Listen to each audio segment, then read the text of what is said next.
there's a moment. And you know the one I mean. When someone says something to you, and everything inside you wants to explode, your jaw tightens, your chest burns. Every word you could say back is already loaded and ready to fire. But you don't say anything. And later, lying in bed, you wonder, was that strength? Or was it weakness? 2,000 years ago, an emperor who commanded the most powerful army on earth asked himself that exact same question. And the answer he found in the silence of his own journal changed how millions of people deal with pain, anger, and loss to this day. This is not a history lesson. This is the reason you've been stronger than you think your entire life.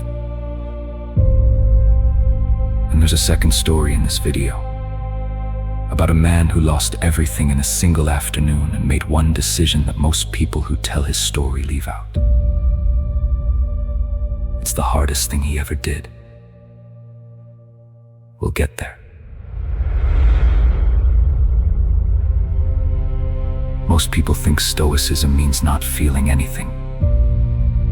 Being cold, hard, emotionless, like a wall that nothing can touch. That's not what it is. Not even close. Stoicism is the art of feeling everything. Every insult, every loss, every betrayal, and choosing, with full awareness, what deserves your reaction. It's not about shutting down. It's about waking up. Waking up to the fact that most of the suffering in your life was never caused by what happened to you. It was caused by your response to what happened to you.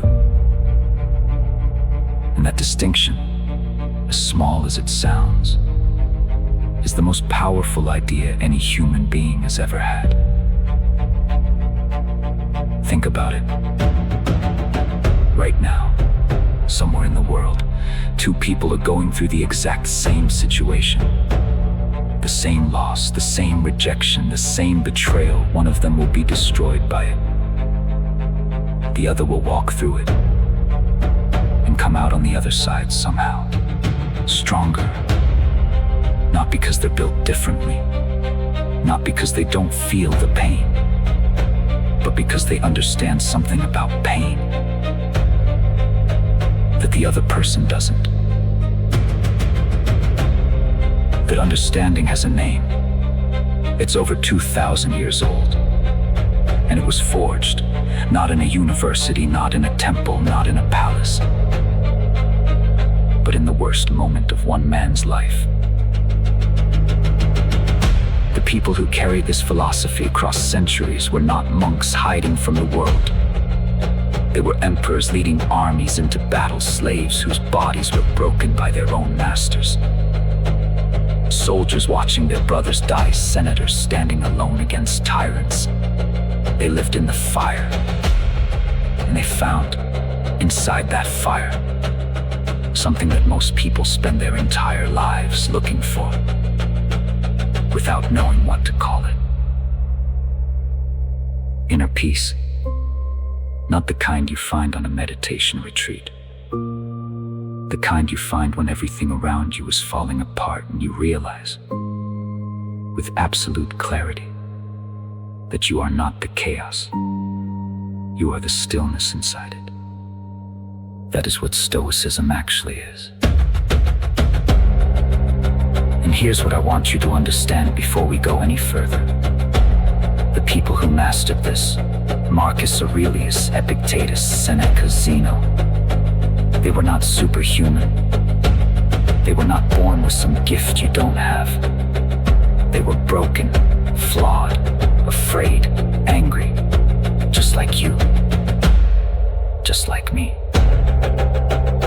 The only difference is that they found a set of ideas so powerful that it turned their pain into their greatest weapon.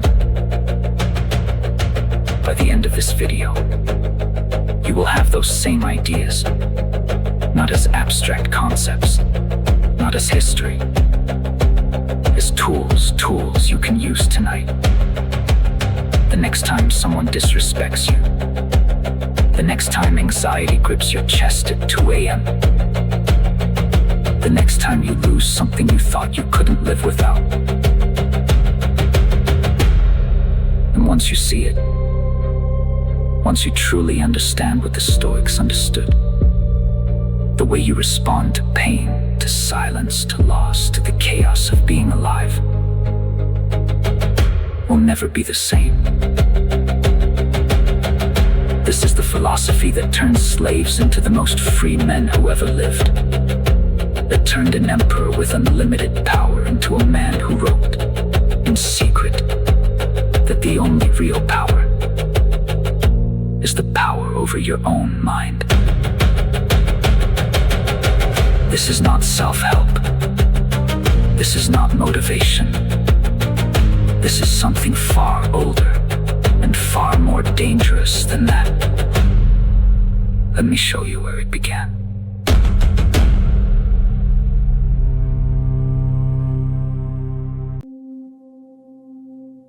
Around 300 BC, in a world that looked nothing like ours but felt exactly the same, full of uncertainty, full of loss, full of people trying to figure out how to survive.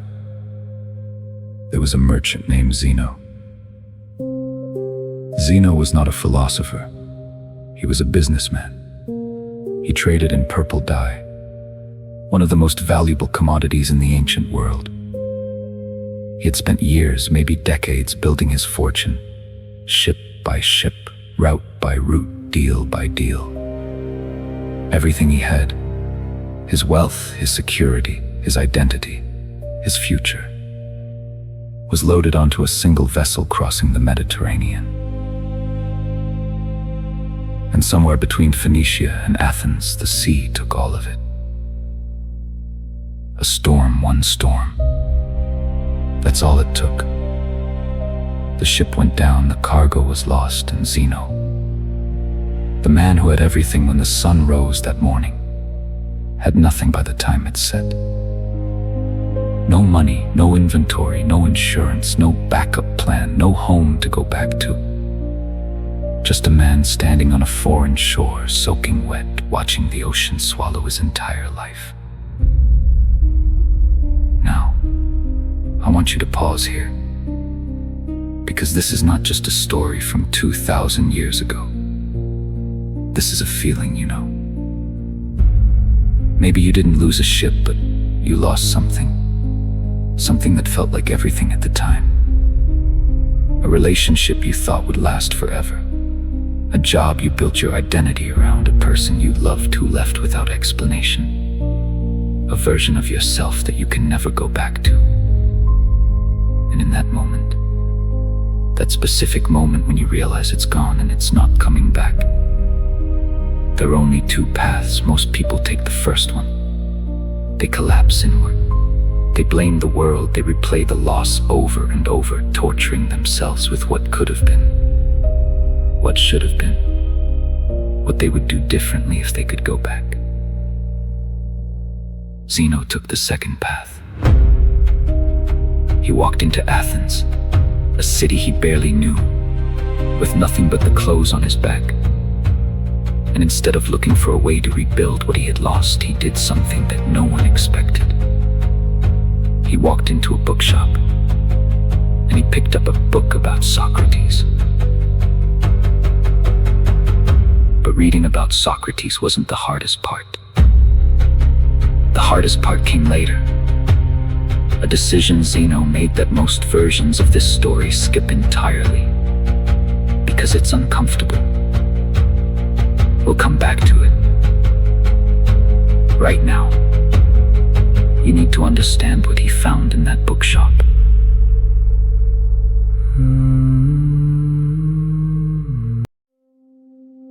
He read about a man who had been sentenced to death by his own city. A man who, in his final hours, refused to run, refused to beg, and instead spent his last night alive asking questions about the nature of the soul. Socrates didn't fight death. He didn't curse it. He sat with it. He looked it in the eye and said, "You have no power over who I am." And something inside Zeno broke open. Not broke apart. Broke open. Like a seed that has to crack before it can grow.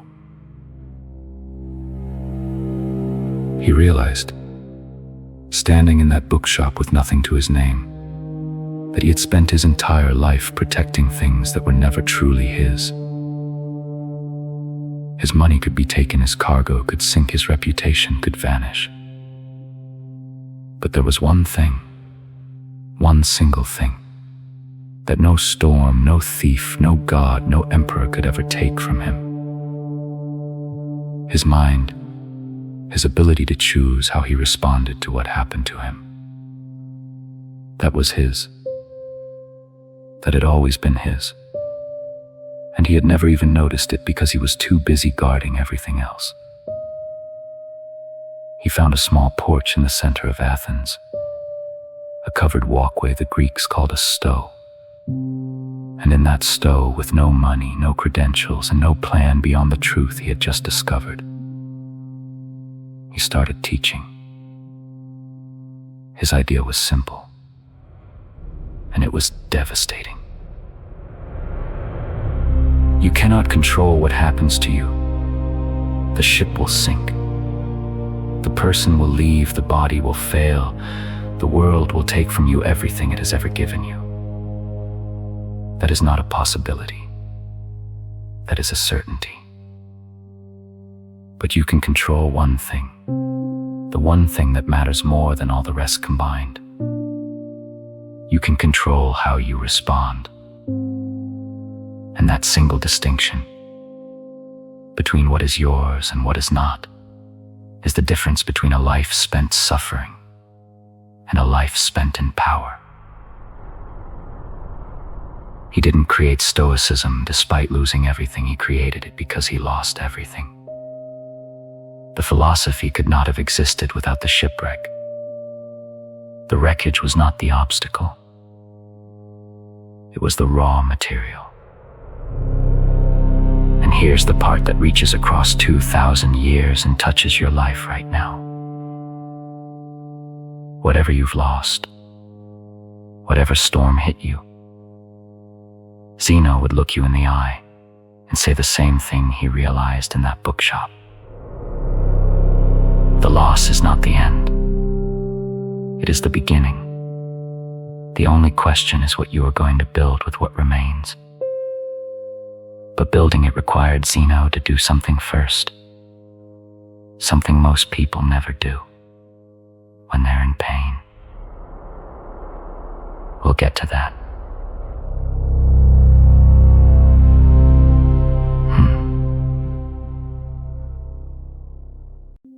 So how did Zeno actually teach in that small porch in Athens?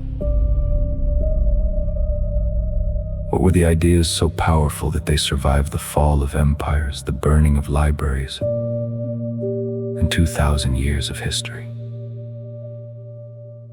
They weren't complicated. That's what makes them dangerous. They're simple enough to understand in 5 minutes, and difficult enough to practice for an entire lifetime. Here's the first one. And if you remember nothing else from this video, remember this. Imagine you're stuck in traffic, late for something important, a meeting, a flight, a date, a promise you made to someone you love.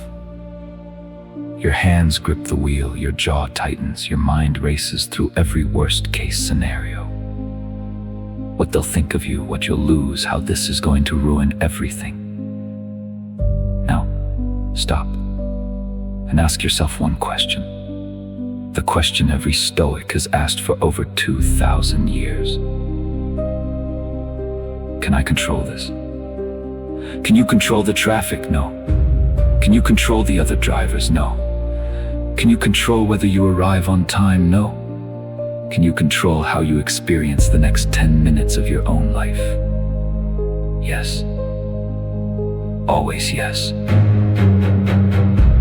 Epictetus, a man who was born into slavery, whose leg was deliberately broken by his own master as punishment, said that all human suffering comes from one place and one place only, not from the event. From wanting the event to be different from what it is. Read that again in your mind. Suffering does not come from what happens to you. It comes from the gap between what happens and what you wanted to happen. Close the gap, not by getting what you want, but by releasing the demand that reality obey your expectations, and the suffering loses its grip. This is not about giving up. It is about choosing where to aim your energy. Every moment you spend angry at traffic is a moment stolen from your own peace. Every hour you spend replaying an argument you cannot undo is an hour of your life you will never get back. The Stoics understood that your attention is the most valuable thing you own, and most people give it away to things they cannot change. Hold that thought, because the next weapon is the one that even emperors were afraid to admit they needed. No. The second weapon is a journal. Not any journal. The most private document in the history of the Roman Empire. Marcus Aurelius was the most powerful man on earth, emperor of Rome, commander of the largest military force in the ancient world. He could order the death of anyone. He could reshape entire nations with a single decree. And every single night, after the advisors left, after the generals stopped talking, after the palace went silent, he sat alone in his tent, opened a leather-bound journal, and wrote to himself. Not strategies, not commands, not history. Reminders. Reminders to be patient with people who frustrated him. Reminders to not let praise make him arrogant or criticism make him bitter. Reminders that the people who insulted him today would be dead within a few decades. And so would he. Reminders that his anger, however justified it felt in the moment, was always a choice, and that he could choose differently. He never intended for anyone to read those pages. They were not written for publication, for legacy, for fame. They were written by a man who was trying, night after night, to coach himself through the darkness, in silence, by candlelight, alone. And those private pages became one of the most read books in human history.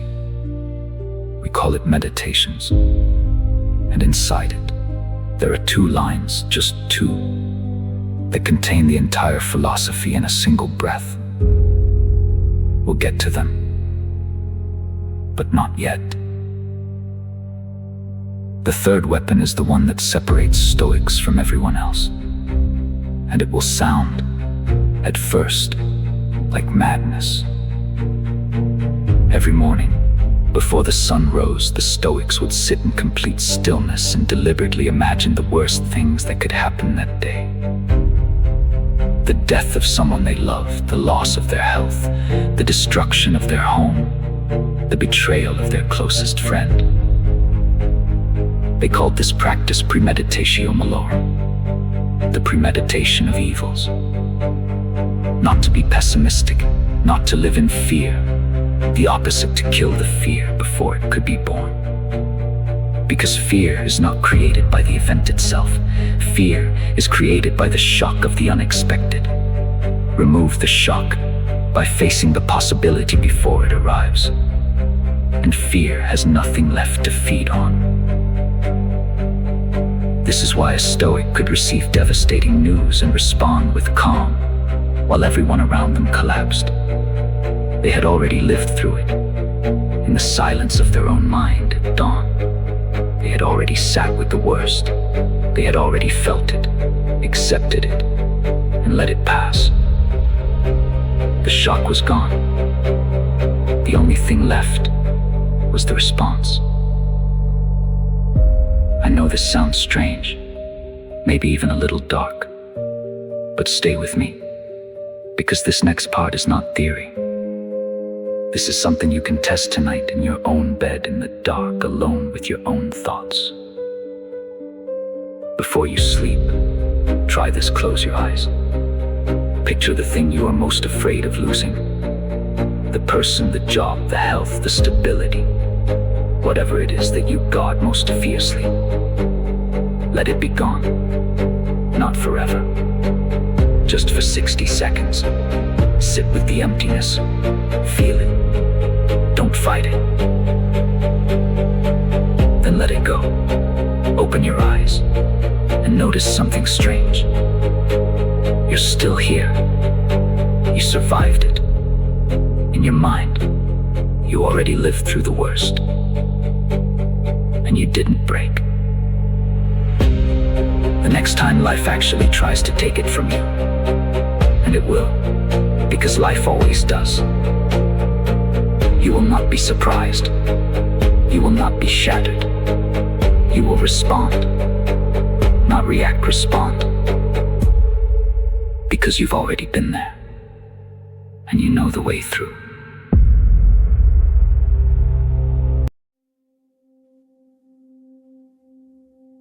By the decision I said Zeno made. The one most versions of this story leave out.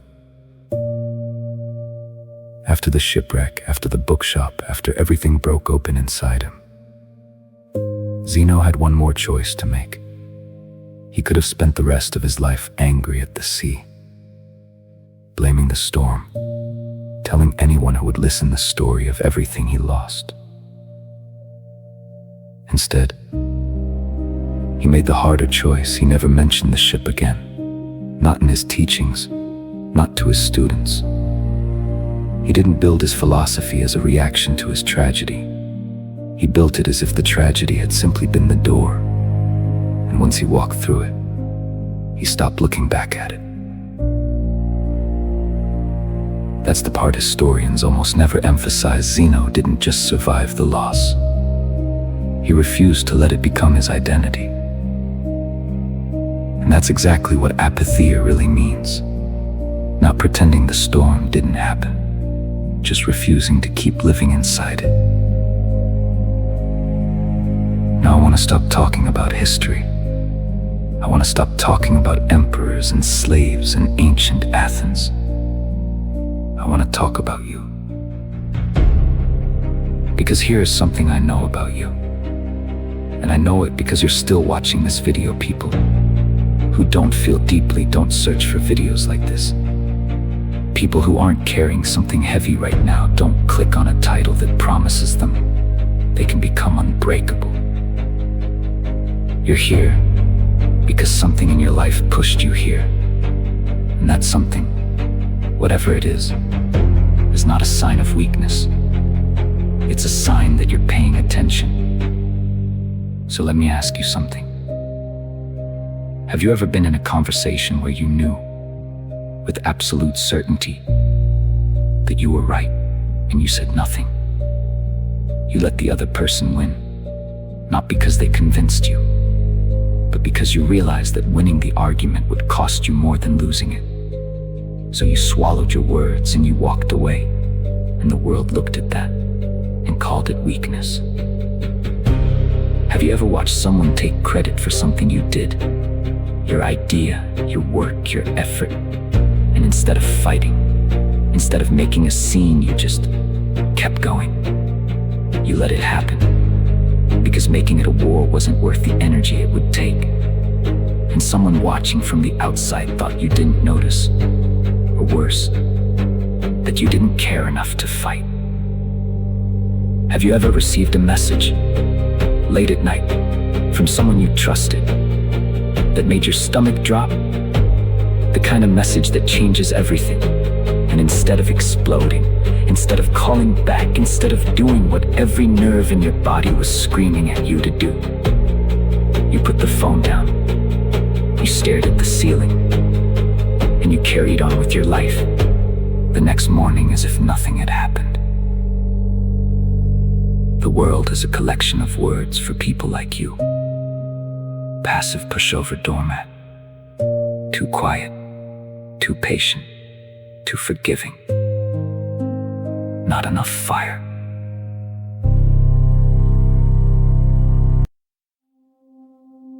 The Stoics had a different word.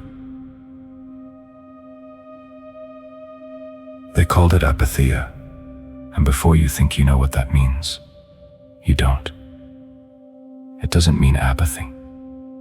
It doesn't mean indifference. It doesn't mean you don't feel anything. It means the opposite. It means you feel everything. The anger, the hurt, the injustice, the urge to react. And you choose deliberately, consciously, with the full weight of your awareness, not to let it control you. Apatheia is not the absence of emotion. It is the mastery of it. And it is the rarest form of strength that exists. Every single time you chose silence when the world expected you to scream, you were not being weak. You were being stoic. You just didn't know it had a name. Let that land for a moment, because it matters more than you think.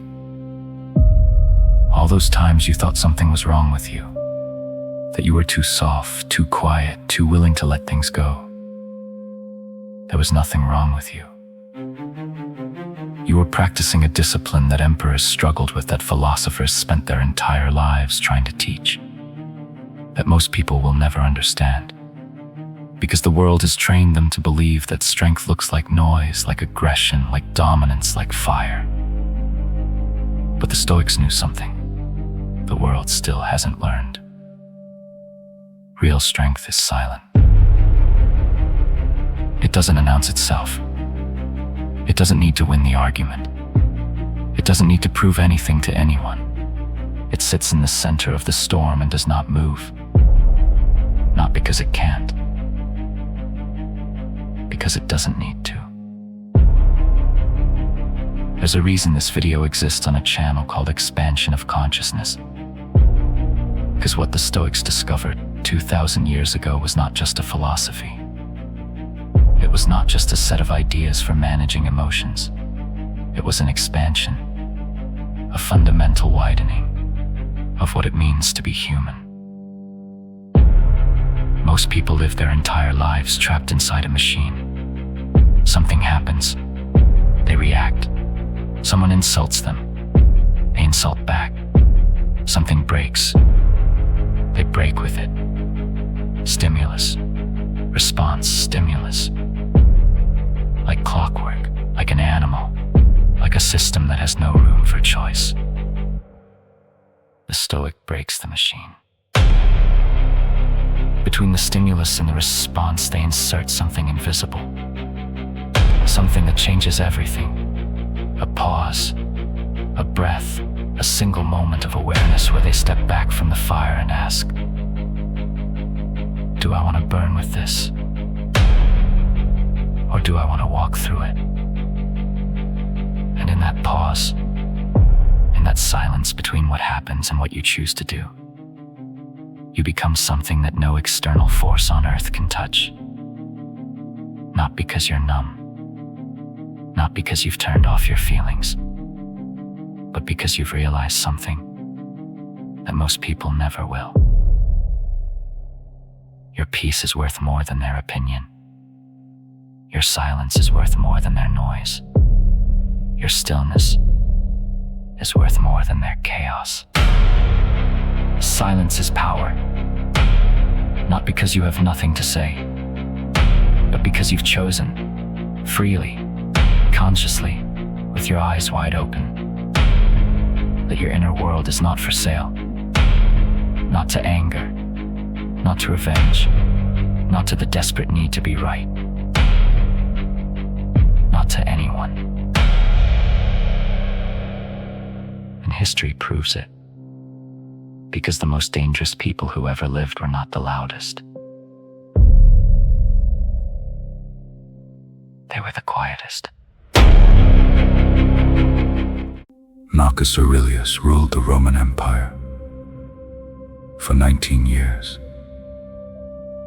Nearly 2 decades at the center of the most powerful civilization the world had ever known. He commanded armies that stretched from Britain to Mesopotamia. He survived plagues that killed millions. He buried children, his own children, and stood in front of the Senate the next morning as if nothing had happened. He fought wars he didn't believe in. He forgave betrayals that would have destroyed lesser men. He sat across the table from people who were actively plotting his death and treated them with patience. Not because he didn't know, because he chose not to let their darkness become his. He never raised his voice. History has no record of Marcus Aurelius shouting, no record of him losing control, no record of him punishing anyone out of anger. The most powerful man alive, and his weapon of choice was silence. And every night, when the empire was quiet and the candles were burning low, he opened his journal and wrote, not for fame, not for legacy, not for anyone but himself. He wrote because he was human, because the weight was heavy, because even an emperor needs somewhere to put the things he cannot say out loud. Epictetus was his opposite in every external way. A slave, no power, no title, no army, a man whose own body didn't belong to him, whose leg was broken by his master and never healed properly, leaving him with a limp for the rest of his life. And yet his master, the man who legally owned him, who could beat him, sell him, or kill him without consequence, was afraid of him, not physically, mentally, because Epictetus had something his master could never buy, never steal, never break. Control over his own mind. His master could chain his body, but he could not make Epictetus angry. He could not make him bitter. He could not reach inside his head and rearrange his thoughts. And that untouchable inner freedom terrified a man who had power over everything else. A slave who was freer than his master. An emperor who was quieter than his servants. 2 men separated by centuries and by every possible measure of worldly power. And they arrived at the exact same truth, that the only real power is the power you have over yourself. I remember those 2 lines, the ones I mentioned near the beginning. The most powerful entry Marcus Aurelius ever wrote in that journal. The ones I said could explain everything. Here they are. You have power over your mind. Not outside events. Realize this, and you will find strength. That's it. That's the entire philosophy, 2,300 years of wisdom. Thousands of pages of writing, centuries of practice, debate, refinement, and lived experience.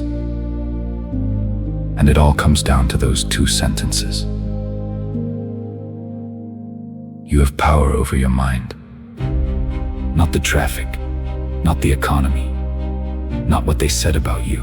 Not what they did to you, not the diagnosis, not the betrayal, not the silence of someone who should have stayed. You have power over your mind. That is your territory. That is your empire. And no one, no storm, no loss, no human being, no twist of fate can take it from you unless you hand it over. Realize this, and you will find strength. Not happiness, not comfort, not the absence of pain, strength. The kind of strength that doesn't need to announce itself. The kind that sits quietly in the center of the hurricane and does not flinch. The kind the world will never understand. Because the world measures strength in noise, and this strength makes no sound at all. So here is what I want you to carry with you when this video ends and the screen goes dark and you return to your life. To the arguments, the doubts, the 2 a.m. anxieties, the people who don't understand you, the weight of everything you're holding that no one else can see. The next time someone tries to break you, with words, with silence, with betrayal, with absence, with the specific cruelty of knowing exactly where you're vulnerable and pressing there. Remember this.